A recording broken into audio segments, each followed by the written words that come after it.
Welcome to the final round of the 2014 Australian Institute of Motorsport Formula V Championship, Round 6, Race 2, Wakefield Park. Right, yeah, we had the last round here at Wakefield Park in the rain, but here there's no rain, and the leaders will go off in a moment. We've got Daniel Stein ahead of... Darren Williams ahead of Daniel Stein. So the other way around, of course, hard to tell from this distance. Okay, and then you've got Thomas on the inside of Timmy Brook. Timmy Brook's jumped Thomas again. That's right, Gary Ogden in the orange Corsica, you can see making a reappearance to Formula V racing. James Horn and Simon Pace in that lead group there, Simon Thompson and Morgo. The pack of cars go through turn 2 here and they head off up the hill. Isn't it great? Everyone gets a full name and Morgo just gets Morgo. Morgo, well, does he have a second name? See, look at that. Timmy Brooks jumped Thomas all year. I think Thomas will have to go have a good hard look at his starts in the off-season. Right, some of the cars will be preparing themselves for the Formula V national title. Well, I think later on in the year. Gary Ogden's given us an appearance in preparation for the national title. That's right, but they'll all be practicing their starts. And there's Matty Bode.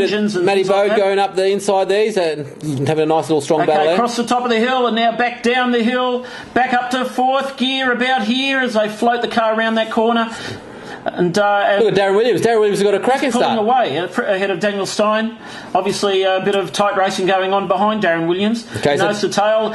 Great. This is great to watch here. Daniel Stein can actually see it and not have rain everywhere. Daniel Stein's strong again this weekend. He struggled a bit last round in the rain, but the round before that he was strong as well. So he's starting to show some good solid form here, Daniel Stein. And speaking of solid form, so's Darren Williams. He's looking fast and right on it through that last corner coming onto the straight. Certainly is. Okay, so there's Lee Porter. Craig Sparks back. He missed the last round due to a wedding or something along those lines. And whoa, Johnny Mack in the pits. Into the pits, or did he just run wide? We'll find out in a moment. Okay, you never know with John Mack, do you? No, you certainly don't. He's a previous pole sitter here, Johnny Mack. So no, he has gone in the pits. We can see through there. He's got a problem there. We'll try and report. Okay, Timmy Brook up the inside of Steiny. Horny looking up the inside of Thomas as well. And they're going inside each other there, but that means Darren's disappearing off further into the distance. Yeah, Darren's been very strong this weekend. Actually, Darren Williams, a few of the guys, Darren Williams, Simon Pace and Timmy Brook are all running the new counterweight crank engines this weekend. Right. And it seems to have given Darren Williams a fair bit of confidence. He's getting out of the fishhook a lot stronger than he's ever done before. And straight on Friday, he was in the mid-7. So Craig Spark down the inside of Lee Porter. There's Matty Bode. Matt Bode, Bruce Perry, Jeff Bethaway. And look, Jeff Bassingthwaight doing really well because Bruce Perry's fast on this track. Actually, Bruce Perry's keeping up with him. And Bruce Perry's got a new car. Has he? Yes, he has. He's got it at home. He didn't get it out for this round, but he's bought the old Tom Ballard car. Another Jacer. Another Jacer. Right. Okay. So we'll see Bruce. We'll see another Jacer on the track next year. Okay, and just in that red Jacer at the background there, you had Andrew Grevis-Jones from Victoria. He's just done an exchange with his 1200 with Kieran Glover, the championship leader of the National Series. Well, we'll get to have a look at that in a moment there. We just saw also Peter McDonald in his red 1200 Kestrel go through. Good to have you back. There's James Horn up the inside of Timmy Brooks, so he's making a march forward currently. Right, well, Gary Hook's going through there and he's leading that the pack of cars behind the leading pack. He'll be wanting to chase the leading pack down as quickly as possible. So he's on board with Thomas. Thomas doesn't look very strong in this race here, but gets through turn 1 solid, carries his momentum and then gets into the toe. He does make up a few metres on Tim Brook in the F2K14 Jacer. Darren Williams Ogden up the inside, no. Mate, they're all cutting and thrusting, but Darren Williams is not losing anything with his lead. He's keeping it and probably extending it. Jacob Andrews looking up the inside of Al Harrison. Those two have had a few good battles this year. Right, all clean and online. No rain, thankfully. That's Andrew Grevis-Jones there just going through it, and now this is the lead 1200. Now just take note, Stevie Cannon is the lead 1200 currently because Matty Pearce did not come as he's already won the championship and he had other commitments. Right, so Stephen Cannon, Bernie Cannon, Peter McDonald and Andrew Grevis-Jones, is it? No? Is fighting for the 1200? No, Andrew Grevis-Jones in the 1600 there. He's got the Kieran Glover old 1600, okay, so he swapped his 1200, which used to be Kieran Glover's 1200, back to Kieran Glover for Kieran Glover's 1600. All right, Did you catch all that in house? I'll bear all that in mind. Okay. Okay. Please repeat after me. Here comes James Horn up the inside of Daniel Stein, Timmy Brook in close succession. Great racing for second and third. Jeez, hasn't James Horn been strong? He he has been strong there, but while they're fighting, Darren Williams has been even stronger. Ogden up the inside of Thomas here. Can he over and under here coming on? Watch this. Twitchy at the rear. It's twitchy and bouncy, but it's fast. That's the self-engineered, self-built Corsica driven by Gary Ogden. Corsica named after his children. Corey and Jessica, don't laugh. But yeah, we'll keep calling the race. Darren Williams. How solid is Darren Williams this weekend? Mate, he's driving out on his own. It must be really hard to drive on your own and fast and keep a big distance like that. In the lead. There's Jacob Andrews ahead of Al Harrison, ahead of Craig Spark, ahead of Lee Porter, ahead of Bruce Perry, ahead of Matty Bode, ahead of Jeff Bathingway, ahead of Andrew Grevis-Jones. There's Andrew Grevis-Jones. And now the lead 1200 of Stevie Cannon, followed by Pimmy and Peter McDonald and Bernie Cannon.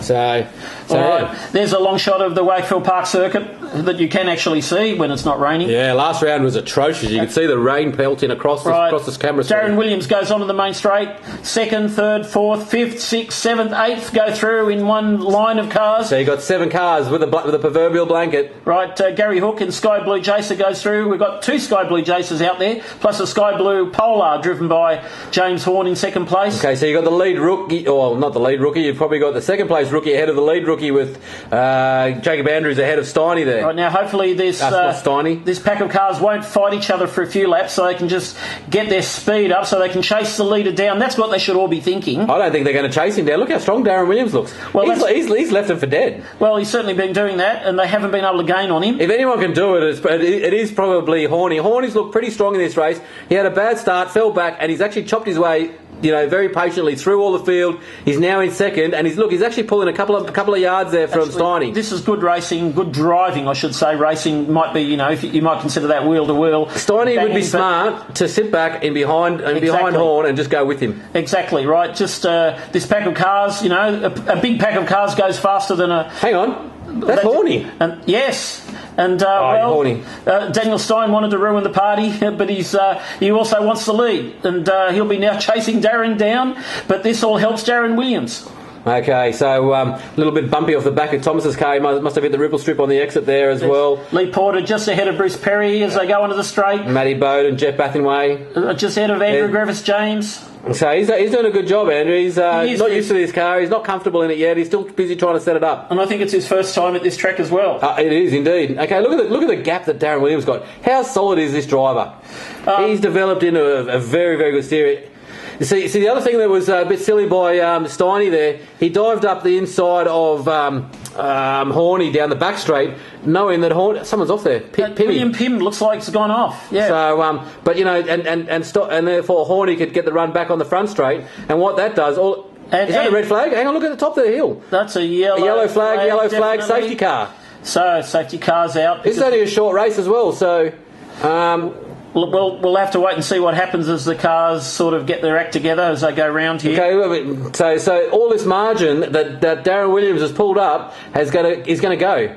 That's a shame for Darren.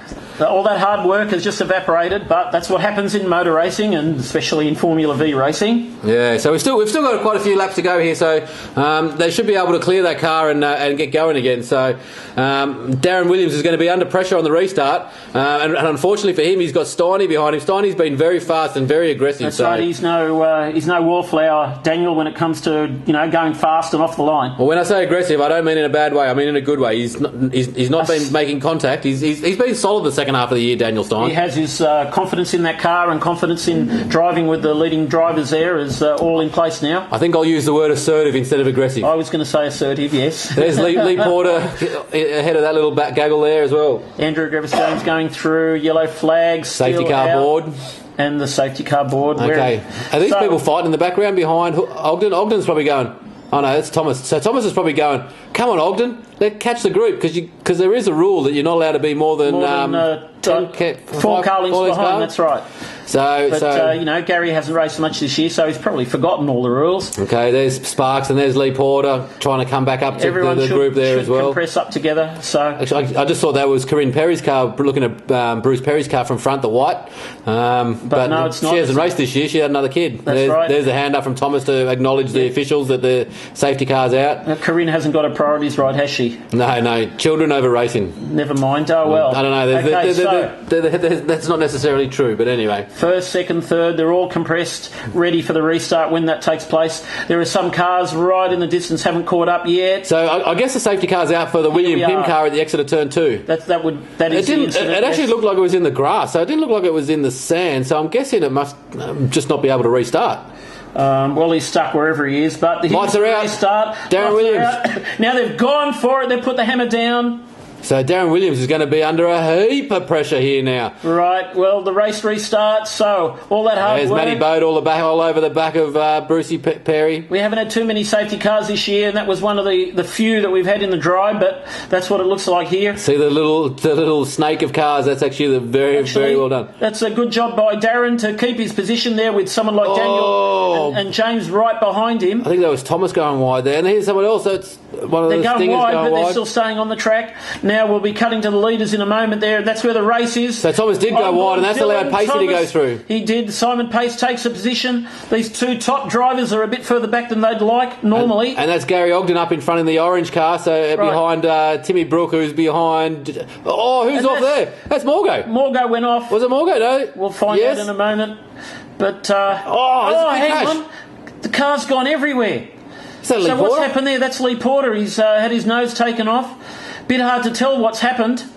There's another car on the right. I can't see any other car. There was another car there. I think that might have been Jacob Andrew. Hang on, what's going on here? We'll find out in a moment. Okay, so Steiny's dived up the inside. Darren Williams back down the inside of him. So Darren's probably done the over and under there. So I've got our mind sort of off the leading pack there while we try to find out what's happened there. That car of Lee Porter was coming back down to the ground as it came into view. So that thing was in the air and a nose was coming off it. So that was something pretty big, I think. Right, we'll find out. There's a yellow flag. I just saw a yellow flag on the last corner. Right. Safety car. Look at this. Safety car's out. And Darren Williams kept his lead. Daniel Stein. Yeah, so Steiny dived Williams up into the last corner, and then James Horn and we're not sure what's going on here. A bit of confusion's reigning. Okay, so this looks like a safety car coming out, probably for the accident there with Lee Porter. It looked like there's another car involved. There was a whole bunch of dust in the background as it approached. So maybe that started when there's Lee Porter. He's moving and about to hop out of the car there. So that's a good sign. Right, then there is a car behind there as well, and I can't see. Is it Jacob Andrews?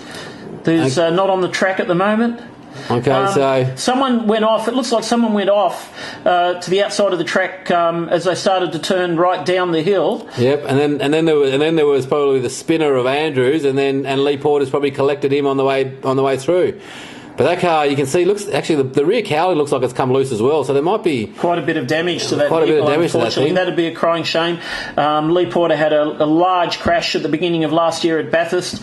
Broke his back. Spent a few months incapacitated, which was all to our great displeasure and disappointment. Yeah. So we don't want to see that happen to Lee at all. Okay, so this is making this. You got Williams with Stein, Horn is in third, Timmy Brook, Gary Ogden, Simon Pace, Dylan Thomas, and Simon Thompson are in the top 8 currently. So there's a checkered flag. The checkered flag. The race has been called behind a safety car. That's 2 safety cars in 2 races today for Formula V.